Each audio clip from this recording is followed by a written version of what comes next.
What's up? It's your boy Kevin to turn on this motherfucking YouTube shit. Wow, what the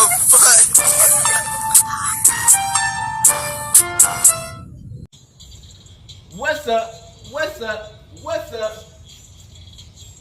It's your boy. Can't tell you this shit. Hey man, say man, we are lit to man. Today, it's motherfucking day. So you know it's like big crib in the game. No side shit, man.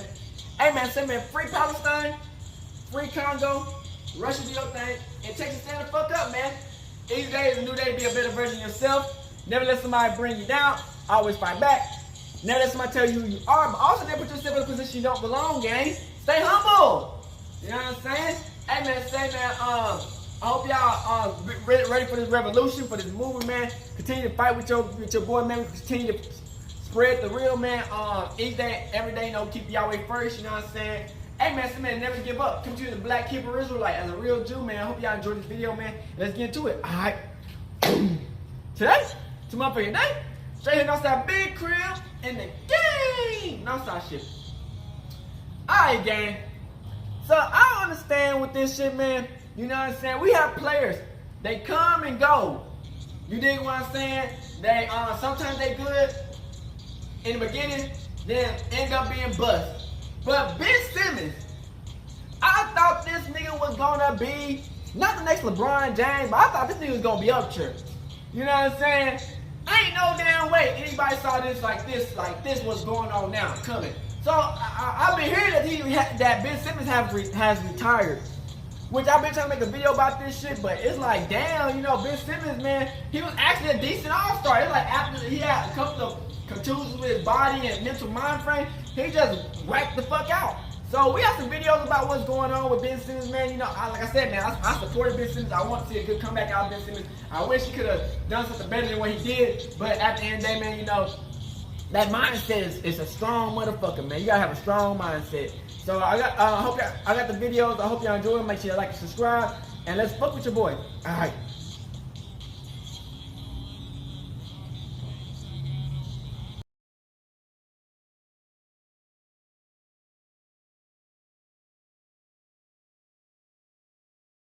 Hey man, we finna talk about Ben Simmons, man. What happened to you, Ben? Ben, what happened to you? Let's talk about this Ben Simmons thing. It was thought he would play in Game 4. But ain't no way. You know, when things are going good, yeah, I'm going to play in Game 4. Chuck said it. Ain't no way you just lose now that they lost, your whole powers like that, well, if your back hurt, get some icy hot, I'll send it to you. What? Shaq. He said get some icy hot. It gave you wearing too much chains on his. Well, I wish I could tell you when Ben Simmons was going to play basketball. As a reporter, I don't have that intel, but I can tell you more about that outfit that Ben Simmons is wearing. Oh, nice. Sources tell me, I'm going to reveal my source, it's Ben Simmons himself, that is 100% lamb. What? Benjamin David Simmons and his basketball career is Ben a Simmons, what happened, complete man? roller coaster. Looking back at his LSU days, you immediately feel a deja vu moment. As teams and scouts were questioning his competitiveness, Simmons had displayed an apathy for defense, contact, and delivering winning plays in crucial Ain't he from Canada or stretches. some But shit? going Or he even from, like, a different- deeper against Australia? Marquette, Simmons Think from passed up Australia. 2 opportunities to drive for game-winning points, and in his first 5 games, Ben was shying away from putting the ball into the basket. Does this already remind you of something? It was clear that the ultimate goal for Benjamin was the NBA, while LSU was just a small step in the process. There were zero intentions for Ben to win anything during his college days. All he cared for was the platform to showcase his skills. I know people who want to try and be my friend because I might be in the NBA, I might have a nice contract and be on TV and famous. But I'm not friends with anybody. Facts. When Benjamin got to the NBA, he was basically a 6'10" point guard, and due to his size, he had a floor vision that most players at this position didn't have. He lasered passes to his open teammates on a regular basis. Ben's in-game decision-making was always on point. The size and the body combined with pure skill allowed Ben Simmons to do things that only a handful of NBA players could do. Shout out to What I Ball found Junkie. truly interesting was that Ben Simmons, as a kid growing up in Australia, played Australian football as a ruckman, meaning that Benjamin had to be physical, also well coordinated, and it could explain how unfazed Ben was to play through contact at the very start of his basketball career. Ben did miss his first season due to a broken leg, but in his second year, Simmons was a big piece of the winning 76ers team. His versatility both offensively and defensively was just exceptional. Ben could easily defend from 1 through 5. One possession, Simmons switches on D'Angelo Russell and forces a tough shot. Couple of moments later, Ben is involved in different PLR actions, helps on every There's single no drive, way you and just then lose closes your out the whole veteran game Quincy like Ace, that. absorbs a tough It don't elbow, make sense. doesn't buy into Quincy's pump fake, and forces a miss. Mental mindset Exactly the is same really thing a with big Ben's thing, offensive bro. game, taking the ball up to the floor, a handoff, zigzagging to the If you ain't got opposite your side of mental, the you court, fucked. and fighting for space in the paint, but failing to post up Quincy, and finally beating his man with quickness. Overall, Ben was such a tough matchup. If he was defended by smaller guards, he could straight up bully them into submission. If Ben If he was Simmons and defended by Embiid bigger would have wings, he worked could out beat them together, with nigga, this pace. would have been a To top crazy that, ass Ben's duo. size allowed to oversee his opponents and dish out passes to tight spaces, and this young and confident version That's of Ben sad. Simmons exploited every opportunity of defenses giving him area to burst into a drive. You could call this space a launching pad, as Ben used the distance between himself and the defender to explode towards the rim. Ben's rookie season was truly historic. Simmons became the second rookie in NBA history to record 1,200 plus points, 600 plus rebounds, and 600 plus assists. Benjamin also joined Michael Jordan and LeBron James as the only players who have recorded 1,200 plus points, 600 plus rebounds, 50 plus steals, and 50 plus blocks in one There's season. no And way he was the this first rookie to happened. do it. Ben's 12 triple-doubles is second all-time amongst rookies. Big O recorded 26. Simmons also missed just a single game in his debut season, and naturally, people were debating at the time whether Ben Simmons is the best rookie of all time. Ben went on to win the Rookie of the Year award, I mean, but after more missing 1 importantly, year Ben already. Simmons connected with Joel Embiid almost perfectly. Their PNR actions resulted with different outcomes. Either Joel popped to the three-point line or rolled to the basket, Ben always found him. In general, the 2017-18 76ers starting lineup was one of the best in the league. Among the 48 lineups that played at least 100 minutes that season, the Sixers starters ranked 5th both offensively and defensively. On top of that, this Sixers starting lineup held opponents to an effective field goal percentage of just 46%. The lowest opponent mark amongst the 48 group lineup. Just another example how beneficial it was for the Sixers to have a 6'10" point guard. I think it's time to address the elephant in the room. Benjamin's biggest weakness that partially caused his mental implosion. Ben is truly a unique player, not only because of his size and skill set, but unique in the sense that Ben shoots the ball with his left hand and does everything else with his right hand. This meant that Ben Simmons felt uncomfortable attempting any kind of mid-range looks. The Celtics were the first team to expose Ben's Achilles heel. Well, they were not the first team to sack off But of he Simmons, shoot and I will like expand on that in a crazy. couple of moments. So Ben would opt to finish Awkward. close-range shots with his right hand, while with the mid-range jump shots he used his left. But the problem is, it still looked unnatural. Benjamin never seemed to be comfortable with his jump shot. Firstly, Ben has a late release. You could notice specifically in this turnaround shot that there's a slight push whenever he's at the peak of releasing the ball. Also, Simmons doesn't seem to go into a strong base before his jump shots, meaning that his feet and legs are always wobbling and going in different directions. Sometimes he tippy-toes into a jump shot, so he has to gather all the power to release the ball from his arms. Meanwhile, if you look at any good shooter, whether it's a catch and shoot or a pull-up jump shot, they place their legs accordingly. They go strong with their base and they always look in control even before catching the ball. Obviously, players like Kyle Korver or Ray Allen worked endlessly to perfect the rhythm of their shooting mechanics. If any of you played any kind of basketball, whether it's in the streets or middle school, you know that you need to gather the power for your jump shot from your whole body, starting with your feet and legs. And the arms are mostly there to guide the ball to the basket. Of course, everything has to be in one fluid motion, so Ben Simmons oftenly was and is short in most of his shots because his lower body doesn't assist his jump shot. So with Benjamin's legs not allowing him to go into any kind of rhythm while shooting the ball, his upper body, meaning But his there's hands no and form, was excuse, though, utterly 'cause when broken. He twisted into a release and it looked disgusting. And since Benjamin had a similarly looking shot in high school, it meant that the broken mechanics are in his muscle memory. So changing or tweaking his jump shot was incredibly difficult. Now I'm not sure why he simply didn't switch to attempting shots with his right, because Ben looked way more fluid in shooting free throws with his right hand. And I've seen players changing their shooting hand and actually improving their precision percentages. Great example is Mason Plumlee. The guy went from being the worst free throw shooter in the league, not even reaching 40%, to switching his hand and then shooting free throws at 60%. Anyways, at least for a while Benjamin didn't need a jump shot, but his biggest flaw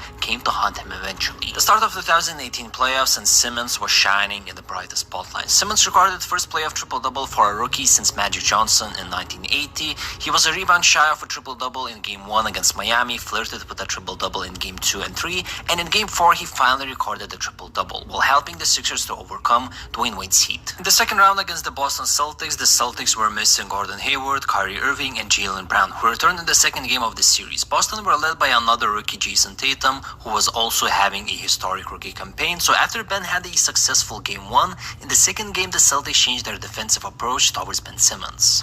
We know he's looking to pass first. He got a lot of great shooters around him. He got the right people around him, so we just trying to limit that and take that away, take the shooters away, and make him score the ball. Big dumbass. And, not saying that he can't score, but he wants to pass, and we take that away. I feel like we feel pretty good about it. No doubt this was the worst game Benjamin Simmons had in his 1 year in the NBA. Boston exposed Ben's weaknesses in the biggest stage. Not only that he couldn't shoot the ball, but he couldn't finish with his left hand around the rim. Only 4 field goals attempted by Benjamin in the second game, and Boston's idea of putting a mobile Big Al Horford who can both defend on the block and hustle to the transition defense stopped Simmons from getting any easy buckets. Ben's reluctance to shoot left-handed caused him to try and finish with his right hand, and the shot looked ridiculously bad, while Ben's incapability to play back to the basket and like a post moves meant that boosting up Al Horford was impossible. And even against smaller defenders, Ben struggled to get to the basket. But you can't blame Ben Simmons for not being able to when you beat take away Ben's the driving Celtics. kick game, Was a suddenly fucking super team Simmons for like 10 doesn't years. They involve just in didn't any know how kind to of win. average They action still don't late know how in to the game, win. and this was You know, critical. just have Mickey Mouse In the win. series against the Boston Celtics, Ben Simmons was a big net negative whenever he was on the floor for the Sixers, almost a 51-point swing. Benjamin just didn't have any kind of positive impact in the second round of the playoffs. And it wasn't just Boston's good defense. Some plays were self-inflicted by Ben Simmons, like not attempting a wide-open free throw line look. Most typical guards would take that shot without even a blink, but not Benjamin. The Sixers did avoid getting swept, but series continued in Boston, and it was pretty much over for the 76ers. After the horrific second round, Ben Simmons admitted that he has much learning and development to do. After all, it was his first professional season. With the offseason beginning, we started seeing Ben's workout videos, specifically him grinding on his jump shot, and ever since his first offseason, every single summer, Benjamin's workout clips just went viral, and people were speculating and hyping up that finally Ben will have a reliable jump shot. What followed next was disappointment. I mean, don't get me wrong, Ben improved significantly in his sophomore year. He received his first All-Star selection, and it showed pure dominance in some games, but NBA is a copycat league. More and more teams were applying the leave him open dynamic on Benjamin Simmons. The time LeBron James disrespected Simmons, the clips of it went viral, and I mean, why the hell do you need to pick up a player on the perimeter if he's afraid to shoot? So instead of giving Ben enough space to blow by you, LBJ was all the way on the boxed area and was ready to meet Ben at the rim. Benjamin in open court offense was like called I'm like what 7'2", Benjamin in I'm scared to half-court dunk. offense was an innocent Like no sport sense. sheet. There was visible buzz surrounding Ben's jump shot, and it increased with each season. The fans were oozing whenever Ben had the ball wide open near the three-point line, asking Simmons to take that shot. The analysts were talking about it, stating that the Sixers are one jump shot away from winning a chip, so everyone understood that Ben Simmons is a great player, but he needed to add a jump shot to his offensive arsenal. And here's some interesting stats. Comparing Benjamin's first 2 healthy seasons, Ben took less mid-range looks in his second year. Mid-range shot is deemed to be a shot outside of the free throw line, but Ben also took less close-range shots, a shot from the inside of the boxed area. The only field goal zone that saw an increase in numbers was finishing around the rim, layups or dunks. So my theory is Benjamin's mental state. The guy clearly felt unconfident in attempting any kind of a jump shot. Like Jesus Christ. In senior year of high school, Simmons attempted 51 threes in 28 games on 29% shooting. While in his 6 seasons and 332 played games in the NBA, Ben attempted 36 three-pointers and capitalized only 5 of them. And I feel that the more people talked about his jump shot, the more it got into Benjamin's head. I will expand on Ben's mental state and how it got worse after his back injury later in the video. 76ers few months into 2018-19 season made a trade for Jimmy Butler, automatically putting them into a title contention. But here's the problem. For the entire year, Ben Simmons had the ball in his hands, and 1 month into Jimmy being in Philadelphia, he speaks out to Brett Brown on offensive struggles. Now, the media reported as Jimmy aggressively challenging Brett Brown, but it was simply Jimmy voicing out his concerns to his head coach, how a handful of Sixers players, including Jimmy, felt about their offense. So the postseason comes and Brown decides to tweak their offensive approach by giving the ball to Jimmy Butler instead of Ben Simmons. So Ben's averages in the playoffs compared to his first season went down. Fewer points, fewer field goal attempts, free throws, assists. He was being played way more off ball, and Jimmy was their primary ball handler. Ben's first round game against the Nets was a huge struggle, specifically on the free throw line, and Ben heard an earful from the Sixers fans for having a mediocre performance. That's problematic for this team, I think, this 60% free throw shooting. In the quarter, as Simmons misses again, and without Jimmy Butler on the floor right now. The Sixers dropped Game 1 to an underdog Brooklyn Nets. In the second game, the whole 76ers team, including Benjamin Simmons, played way better. In Game 3, Ben achieved a playoffs personal career high in points as he was dominating in Brooklyn. After the first round, or even after these two games, Ben Simmons was back in being essentially a role player. Philadelphia ran their offense through Jimmy and Joel Embiid, as Ben averaged 11, 7, and 5 against the Raptors, as the Sixers were knocked out by Kawhi's legendary game winner. Is this the dagger? In the offseason, the Philadelphia 76ers resigned Tobias Harris to a 5-year, $180 million deal as they were letting Jimmy Butler go. So people tend to believe that it was either Ben Simmons or Jimmy Butler, and Philadelphia's front office chose Ben. I think it's a bit of both. They offered Jimmy's money to Tobias Harris, thinking that choosing Jimmy would jeopardize Ben's development. Also, there was a lot of bullshit going on inside Philadelphia's team, like for example, Ben Simmons was allowed to miss a game, quote, due to a stomach virus, but turns out Benjamin was partying with Kendall Jenner in Miami before the game against Orlando Magic. And we all know that that kind of bullshit doesn't sit well with Jimmy. Tobias Harris over me? In the 2019-20 season, Ben Simmons was selected to All-Defensive First Team, All-NBA Third Team, and he finished 4th in the Defensive Player of the Year voting. And this is what most NBA fans don't understand. Prime Ben Simmons could hold up against Domantas Sabonis back to the basket using his physicality and maneuver on the perimeter defending flashy guards like James Harden. Ben used his length cautiously, had wonderful hands, and could pickpocket any NBA player. Prime Ben Simmons defensively made a huge difference. So no, he wasn't in the NBA just because he had a pretty face or because he was 7 feet tall, even though he actually wasn't. Benjamin could make defensive plays out of thin air, turn that defensive play into easy points, either scoring by himself or assisting his teammates, in which Ben was always a willing passer. Offensively, there was an extra layer of decisiveness in Ben's driving and finishing. He attacked the rim more often and finished around the basket efficiently, although, differently from previous years before the 2019-20 season, Brett Brown sat down with Ben and his parents and said, listen, we need you to shoot threes, to space the floor and help the team. If you don't, I'm going to bench you. And Sixers front office and some of the ownership agreed and wanted Brett Brown to bench Ben if he doesn't shoot threes. So more pressure for Benjamin, who was already afraid to take any jump shot. Halfway through the season, during the All-Star game, Benjamin Simmons, after a put-back dunk, takes a tumble and falls to the ground. It didn't seem serious, but he missed the next game against the Nets and returned to the Sixers lineup after 5 days against the Milwaukee Bucks. Now, against the Bucks, Benjamin drives, scores the basket, and is seen to be lingering, and something was visibly not okay. Ben Simmons looked like he is in a little bit of discomfort right now. He was shaken up on that last sequence. And he's going to be looked at by the team's athletic training staff going into the tunnel. The reports disclosed that Ben took a hard fall in Milwaukee and he was lying on his back vomiting from pain. Now here's the thing about back injuries. Your back muscles helps you to move your body, bend over, rotate, and stand up straight. Of course, they help you to run and move sideways. The back is the backbone of your body, and back injuries, almost in every single case, are not fully treatable. You will basically have issues with your back for the rest of your life, so you should already understand how a player who uses his body strength, athleticism, and is heavily dependent on his natural abilities to play basketball at a high level could suffer from suddenly losing his speed or verticality. It would be pain in the ass for a player like Luka Doncic to have back pains, but I feel specifically with Ben's case, a player that doesn't have an outside presence, a player that can only do things with sheer power power and tenacity. Also taking note Benjamin's mental side of things, I just think that people underestimate the impact that this back injury had in Benjamin's career. After missing 8 games and the season being cancelled due to COVID, Ben came back to the start of the bubble, played a couple of games, and missed the end of the regular season, including the playoffs. The Sixers had a disappointing season, both with and without Simmons. They finished as a 6th seed, matched up against the Boston Celtics, and got swept in the first round. In the summer, Philadelphia brought in Doc Rivers as their new head coach. In the 2020-21 season, Simmons was again named to All-NBA Defensive First Team, received an All-Star selection, and finished second behind Rudy Gobert in Defensive Player of the Year voting. But more importantly, the Philadelphia 76ers finished as the first seed in Eastern Conference, as finally the Sixers were playing as a championship team. But then, the playoffs came.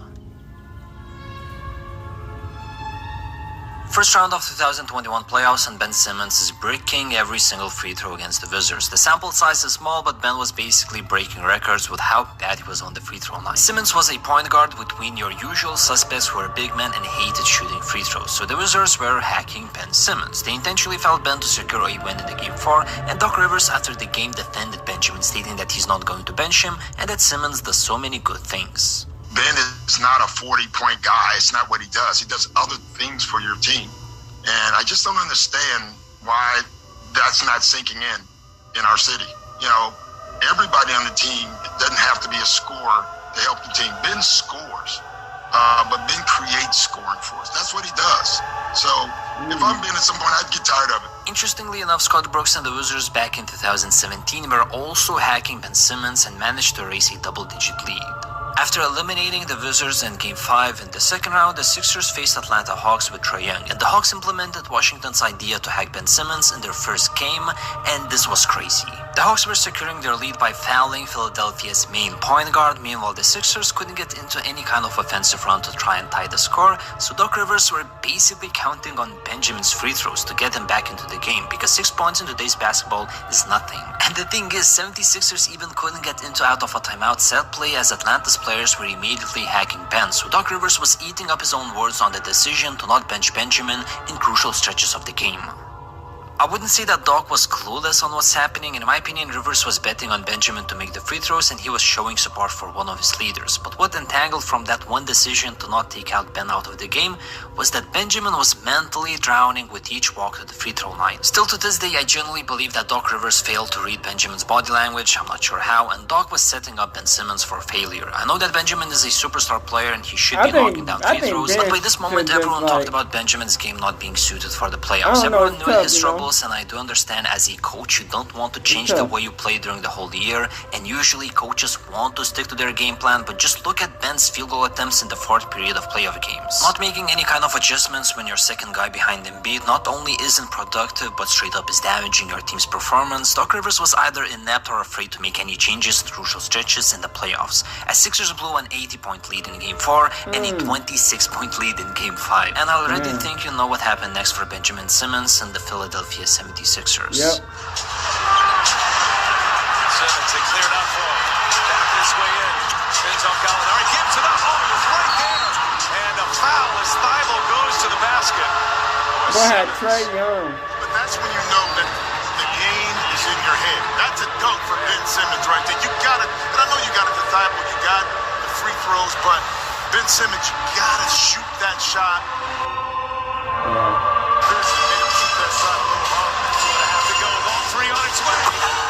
Trae Young, ice cold, delivers a three.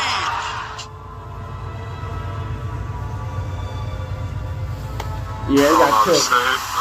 But I thought the turning point was just, we had an open shot, and we made one free throw, and we missed the other, and then they came down and scored, and we didn't get a good possession. Doc, do you think Ben Simmons can still be a point guard for a championship team like the one you guys want to become? Yeah, David, I don't know that question or the answer to that right now. What became of Benjamin Simmons after the atrocious playoffs performance? Ben was a laughingstock. Not everyone knows this, but Ben Simmons has been building orphanages like this one completely out of his playoff bricks.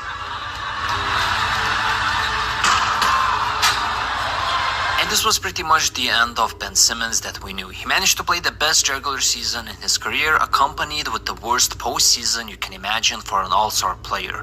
And in the month of September, Ben requested a trade. In the process, Ben Simmons refused to not only play but physically participate in any kind of Sixers action. The only time he showed up to training, he got kicked out by Doc Rivers for not putting any effort. Also, Ben was working with mental health professionals through the NBA Players Association,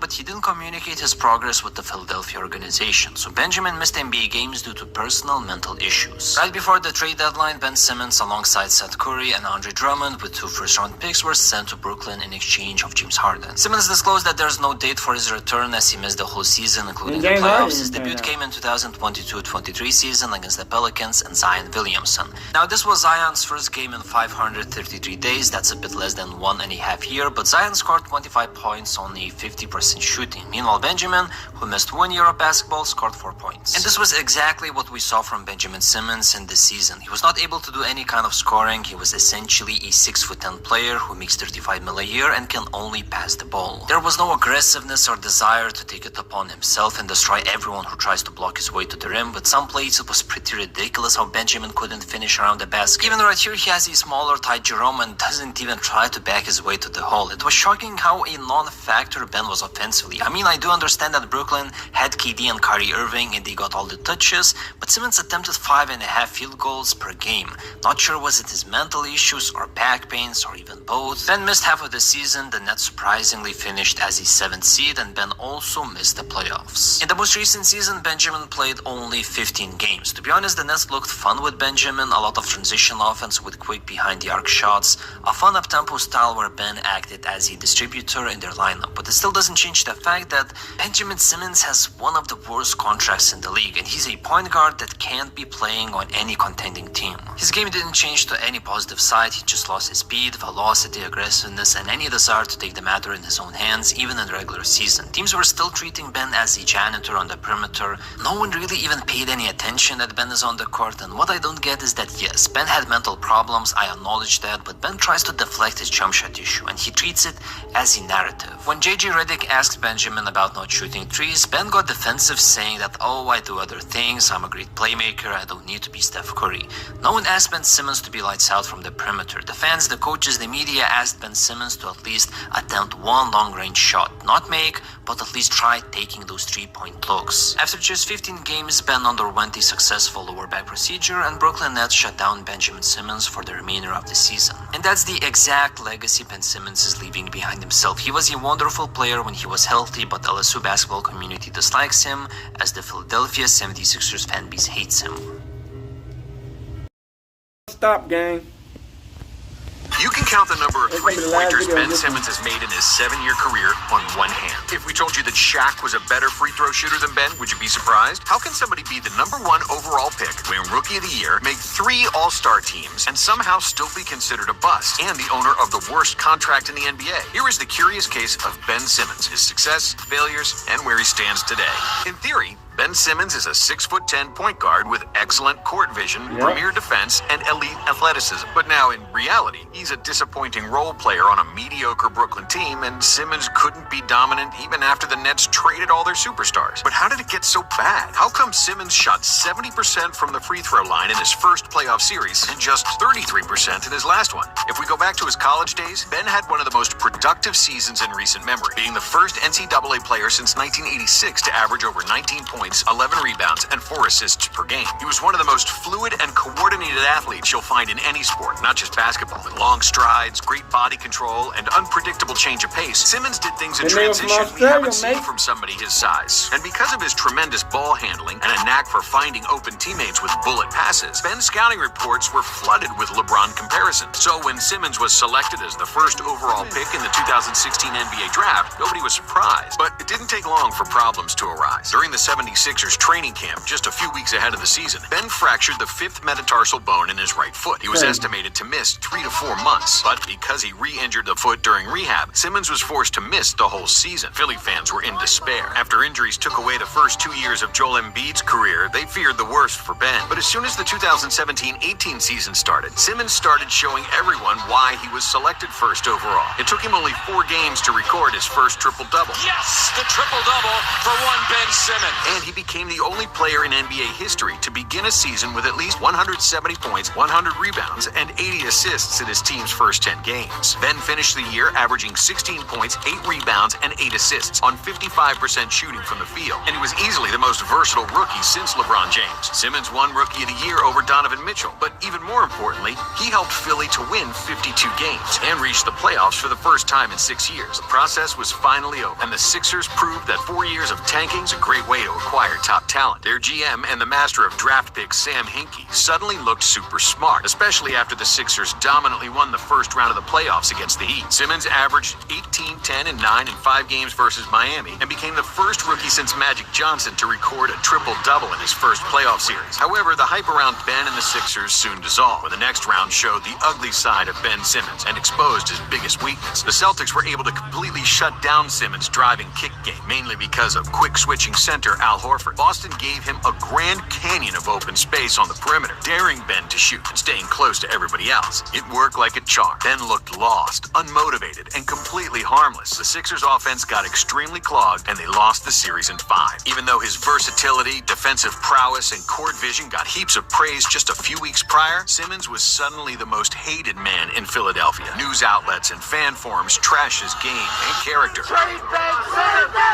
wondering how a point guard could be such a terrible shooter. But some cooler heads defended Simmons, saying that he's still at the beginning of his career. Ben Simmons, who's going to be a star in this game eventually, assuming he works on his mid-range jump shot. After all, there were plenty of Hall of Fame ball handlers who came to the NBA with a broken jump shot, namely Jason Kidd, Grant Hill, and LeBron. When the 2019 season started, Simmons was still without a jumper, but he was so good otherwise that it didn't matter for Philly to win games, especially after the mid-season acquisition of Jimmy Butler and Tobias Harris. By the end of his sophomore year, Simmons became an all-star with 22 triple-doubles and 0 made threes out of 17 attempts. When Philly was winning, the Sixers fans and the general public didn't care about his lack of shooting. But in the second round of the playoffs against Toronto, Ben's role quickly changed from ball-dominant point guard to offensive decoy. It was like winning an Oscar and then competing on Dancing with the Stars. What was most infuriating about Ben was his engagement and motivation. He often looked like he didn't even want to be on the court, and his disappearing act did not sit well with the Sixers fans. I'm trying to come to the game, and you just sitting there not doing nothing. I'm getting mad. That's how I feel. In Game 7, when that jump shot went in after 4 bounces and knocked the Sixers out of the playoffs, the first guy everyone blamed was Simmons. Still, his coach publicly praised his game and defended his weaknesses. Simmons also vowed to get better as a shooter and help his team win championships. When the next season started, the Sixers played a preseason game against a Chinese team, and Simmons finally made his first career three-pointer. The Sixers were so happy they celebrated like they won a championship. Still, it wasn't like he became Steph Curry. During the entire 2020 regular season, Simmons only made 2 out of 7 attempted threes. But that's his all-around game became like, even more impressive, especially on the defensive end. Ben led the NBA in steals and made the 3rd All-NBA team and first team All-Defense. But then he got injured before the playoffs, and the Sixers were swept in the first round. In 2021, Simmons made his 3rd All-Star team, recorded a record-high 42 points, and finished second in voting for Defensive Player of the Year. But when the playoffs came around, his Achilles heel became more evident than ever. Not only did Ben's shot not improve, it reached the lowest of the lows. During the playoffs, Simmons struggled at the free throw line and became the worst free throw shooter in postseason history at 34.2%, surpassing both Wilt Chamberlain and Shaquille O'Neal. Thanks to his shooting struggles, Ben's confidence evaporated like a glass of water in the desert. And because he was afraid to get fouled and shoot free throws, he stopped driving to the basket, which made him completely useless on offense. In the second round against the Hawks, Simmons did not attempt a single shot in the final quarter in 5 out of 7 games. Then, the low light of his career came in Game 7. With 3 minutes to go and the Sixers down by 2 points, Simmons had a wide open dunk, but then passed the ball because he was afraid to get fouled. Boy, Simmons Uncontested, had a layup, but he leaves it for Thibault. This completely shifted the momentum of the game, and the Sixers lost once again, with Ben scoring only 19 points over the final 3 games. Of course, just like in previous years, the general public threw him under the bus. I think he doesn't have what it takes mentally to play here. But unlike before, his teammate Joel Embiid and his coach didn't defend him. Simmons was crucified for his lack of shooting, more specifically, for a lack of any kind of progress in that department. Writing was on the wall, and it was only a matter of time before he was going to get traded. And despite 4 years left on his mammoth contract, in August of 2021, Ben decided to ask for a trade. The only problem was that his trade value had sunk extremely low, and it was hard for the Sixers to trade him, and that's when the real drama started. Ben threatened to miss training camp to enforce his trade demand, while the Sixers wanted him to play to build up his trade value. You've got to be kidding me. Ben Simmons is out here making demands. Ben Simmons? Simmons, as he had indicated, missed training camp, which Embiid called extremely disrespectful. Ben's absence forced the 76ers to withhold the first quarter of his $32 million annual salary, which sobered up Simmons. He returned to the team on October 11th, but he was only there with his body, while his spirit was somewhere else. A few days after he started practicing, Coach Doc Rivers threw Simmons out of a practice due to negligence to do certain drills and his overall bad attitude and poor body language. The team suspended Ben for the season opener, and his fines for missing training camp and team meetings amounted to $1.4 million. Simmons' next course of action was to say he was having mental health problems. Nobody really believed him. The Sixers continued to give him fines for not showing up to work, and by the end of 2021, Simmons became the most fined player in NBA history, surpassing $10 million in fines. In the space of just 6 months, Ben Simmons and the 76ers relationship went from good to bad to extremely ugly. From a near defensive player of the year to a playoff disaster, and then to a guy who doesn't even want to put the team jersey on. Finally, on February 10th of 2022, Simmons was traded to the Brooklyn Nets in exchange for James Harden. James Harden to Philadelphia and Ben Simmons That was to a horrible Brooklyn. trade. Most NBA analysts viewed the trade as a win-win, and there was still plenty of hope for Simmons. With Philadelphia, the Embiid and Simmons pairing offered very little spacing, as they both like to operate in the same space on the floor and have the ball in their hands. With the Nets, it should have been much easier for Ben to play the role of the small ball center, and essentially be what Draymond Green is for the Warriors. Because the Nets had KD and Kyrie, they didn't require Ben to score. He was brought in to play defense, rebound, and set up shots for teammates. He had all the tools to succeed in that role. Speed, finishing at the rim, playmaking from the high post, and a killer transition game. Soon after his trade, Simmons was diagnosed with a herniated disc in his back, ruling him out for the remainder of the regular season. On the 21st of April, Simmons reportedly planned to make his season debut in Game 4 against the Celtics. He sent the message to his teammates that he would play, and the whole world looked forward to his Nets debut in a must-win game. But just before the opening tip, Ben changed his mind and said that he wouldn't play after all, which caused another round of confusion and scrutiny. The Nets lost the game and the series, and Simmons underwent back surgery. Then,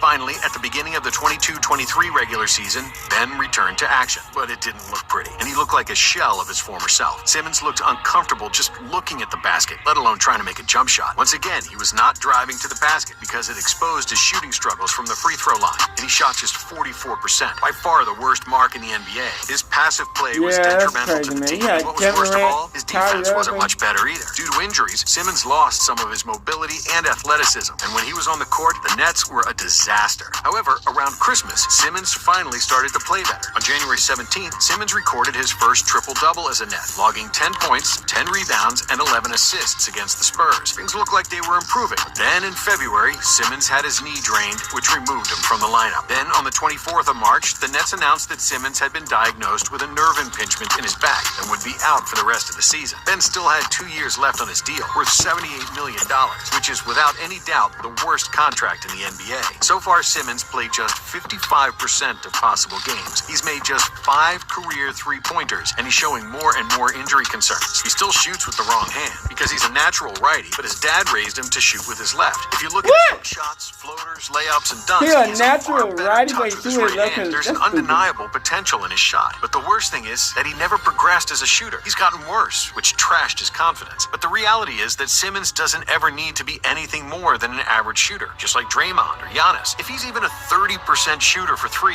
and a 70% at the free throw line, he would be able to aggressively attack closeouts and drive to the basket without the fear of being fouled and sent to the line. Giannis is arguably the best player in the NBA, and he's he's not a good shooter. Ben Simmons is physically the closest thing to Giannis there is, in terms of running the floor and attacking the basket in transition. And Simmons is still only 27 years old, and if he gets his head together and his body right, he can still be an effective NBA player, maybe even an all-star. But those are some big ifs. At this point, he's more likely to retire than to return to his all-star form.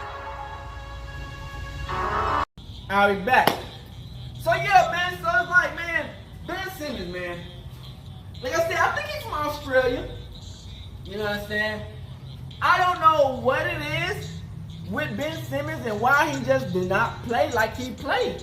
You know what I'm saying? There's no way. I think it's all fucked up when he won that Rookie of the Year and he hurt his foot. I think that was the beginning of the end because it's like he was already on his head. It's like, how the fuck he win Rookie of the Year? He missed one whole year. And they snubbed it from that other player. I forgot who it was. They snubbed it from, man, how the fuck did he win that shit? I think Brandon Ingram or some shit. He snubbed it from Brandon Ingram or somebody. They're like, what the fuck? So it's like, you know, Ben Simmons always had critics on his head. He did prove doubters wrong. But you know how it gets, man. Once you already hurt and injured, your mental mind frame is fucked. It's like, you keep on having these motherfuckers come at your head, and some of these niggas not street niggas. You know what I'm saying? Some of these niggas not like real niggas. Like you know what I'm saying? Like Crip. Like these niggas don't really go through the trenches. Like if you really been in the trenches, you have everybody and mama telling that you ain't gonna be good, you ain't gonna be great. They all trying to take you down. They all trying to fuck you over. If you ain't got this swagger, you fucked. If you ain't got this and that, they gonna try to take you down. And they gonna try to sneak shot you, they gonna try to sneak dish you. It's always some shit in the hood, you know what I'm saying? Everybody always trying to bring a nigga down if you making it. You know what I'm saying? But a lot of these niggas not real niggas. So when they come into this mind frame of what's going on around this bitch in America and shit, they ain't used to niggas trying to bring the niggas down. They used to motherfuckers trying to say, oh, you can do it, you can win, you can win. And then it's like, they so used to that, then when they get into some situations where everybody don't fuck with them, they're like, damn, what happened? I'm so used to everybody saying I can win. But then, like, you know, his mind frame fucked up, then he's scared to shoot threes. Then, you know, players don't like him no more, the teammates don't like him, coaches fuck him over. Then he's just like, man, Ben Simmons, you know, you have a point where you get traded to a different team.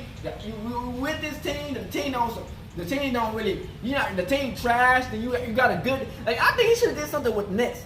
I don't know how the fuck he was with the Nets and he didn't do shit with that shit. I don't know how he did that. I don't know what the fuck happened to that nigga, man. But that needs to be studied big time. You know, I'm trying to see what's really happening to Ben Simmons.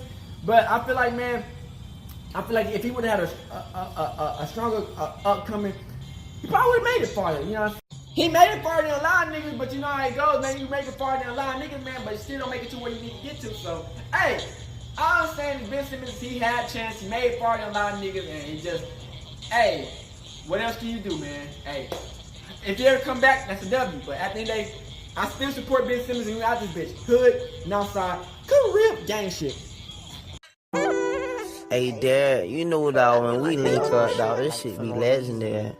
Even though this is instrumental, you the engineer on it, so Kodak everywhere.